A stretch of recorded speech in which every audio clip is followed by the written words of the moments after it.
Magandang araw po mga Kapinoy. Kamusta po kayo? Magandang umaga, tanghali, hapon, gabi. Kahit saan parte ng mundo kayo ngayon na andon, ano. Ngayon po ay araw ng Huwebes, May 8, ano?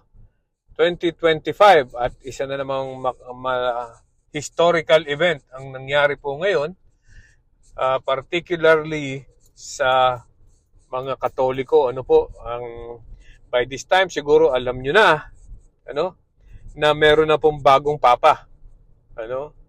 At ang pangalan niya ay si Cardinal Robert Francis Prevost. Okay? Robert Francis Prevost.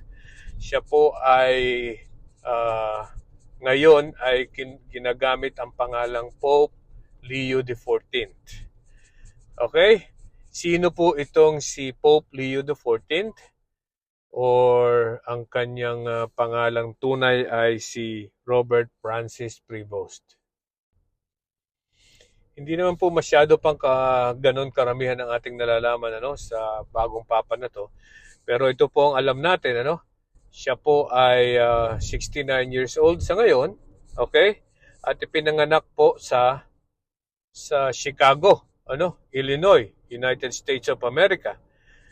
At siya po ang unang-unang Northern American Pope.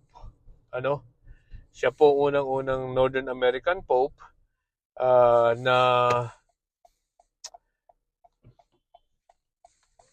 naging papa, sa ngayon, Siya po ay working as in the order of Saint Augustine, At parte po ng kanyang Augustinian mission ay nagpunta po siya sa Peru, He served in Peru from 1985 to 1986 and from 1988 to 1998 as a parish pastor, seminary teacher and administrator.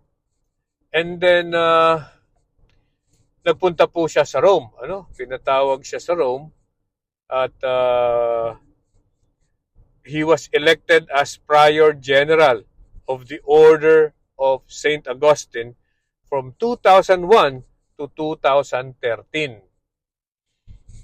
So nung pong bumalik siya sa Peru ay nung I think it was 2015,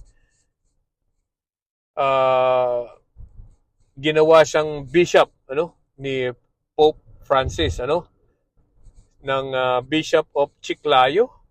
Okay? And naging bishop siya doon from 2015 to 2023. And now, ginawa po siyang cardinal noong 2023 and he was elected or appointed as prefect of dicastery for bishops. All right? And ngayon nga po, from May 8, 2025, siya na po ang bagong papa. So, napapansin natin na bagamat siya po ay naging pari dito, dito sa North America, sa United States of America, nung pong siya ay naging pari na, ay agad siyang napapunta sa Peru.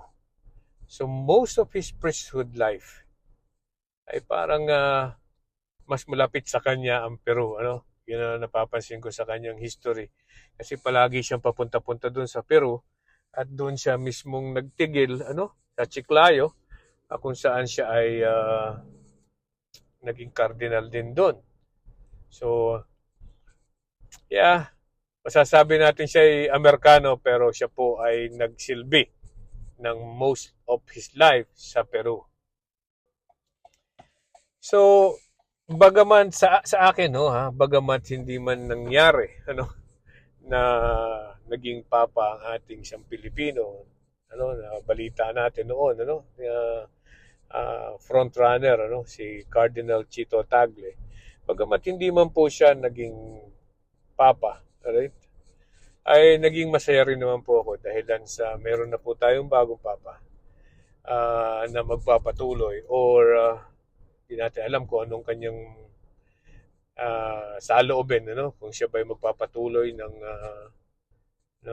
pinagsimulan ni Pope Francis. Alam naman po natin si Pope Francis ay isang liberal, ano? Liberal. So, I don't know if itong bago nating Papa ay magiging uh, will bridge the gap between the liberals and the conservatives. Okay? So, malaman natin sa mga susunod na araw. But definitely, kumbaga, hindi na natin siguro mararanasan o in my lifetime to experience para magkaroon ng isang papa na Pilipino, no? Kasi si Cardinal Tagle medyo may edad na rin, ano? At kung ito naman pong si Pope Leo XIV ay 69-year-old, siyempre bata-bata pa rin po yan, ano? Tagal-tagal pa rin ang buhay niyan. At any rate, sana po ay magkaroon tayo ng mas magandang at progresibong pamumuno ni Pope Francis XIV. Okay? Magandang araw po. Bye-bye. Ano, mali pala. Pope Francis na ako. Hindi pala. Pope Leo XIV. Ano? Pope Francis pa rin ako ng Pope Francis. Hindi na nga pala. Pope Leo na. Okay? Pope Leo XIV. Bye-bye.